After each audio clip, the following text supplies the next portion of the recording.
Bo, before we get started, you have to show us your ring. And how do you do that? Do you pull your ear, or you pull your ear? You scratch your face. You try to make some excuse to put it out there. No, we just got these our Big Ten championship rings. Very nice. And all, as I tell the players, it's not to be gaudy or to be somebody that's showing something off. What it does is every time you look at it, it reminds you of the journey. It reminds you of the season and what went into it. So we proudly wear those, and it certainly is a lot of fun thinking about where we started in October last year and where we ended up in April. Pat Riley does the same thing in Miami. The Bucks are starting in September. You've been watching practice. What have you seen? Well, first of all, the other day for the first practice, and I opened the door and walked in, the juices just started to flow. Here were guys in the gym that you're used to having as your gym, so to speak, in different color uniforms, practice uniforms, but the balls were bouncing, guys were getting loose, and it was okay. It's time.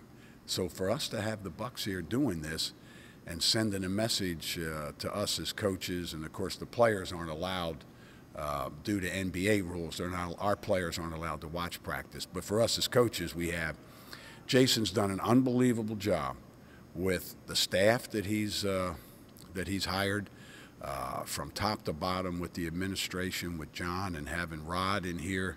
You know, Rod Thorne, I watched him play when I was a little kid when he played at West Virginia.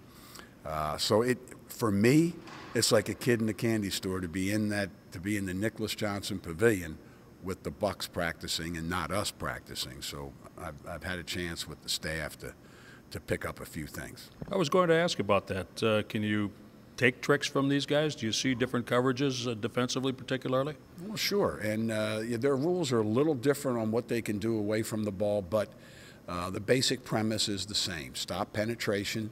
Don't give up the easy looks. Closeouts. How you handle ball screens, whether you're going to hard hedge, soft hedge, smother on the screen, different terminology that people use. So we've seen a little bit of everything here, and it's kind of neat because it reinforces what we've been doing over the years. So it's always fun to watch the other guys at work too. Has Jason asked you about your famous offense? We've talked about some things, but not to a great extent. And he knows in our game, with 35-second shot clock, we could change sides of the floor, at least 3 times. Now with a 30, you can probably change sides of the floor twice.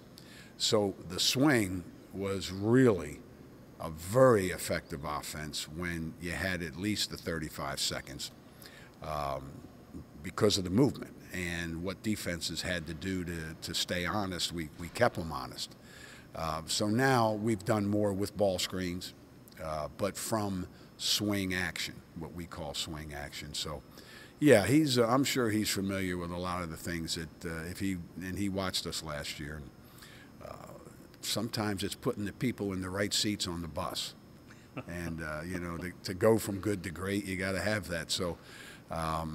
That's what our guys have done the past couple of years. They really maximized their abilities within the structure of the offense.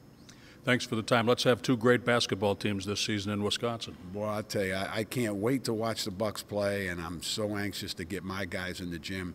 Our first practice is Friday, so it'll be 2 teams that I know will be very young. I don't think the Bucks are known quite as a veteran team either. But what Jason and the staff is doing, I think they're going to play a lot older this year. Let's hope that the Badgers can play older too.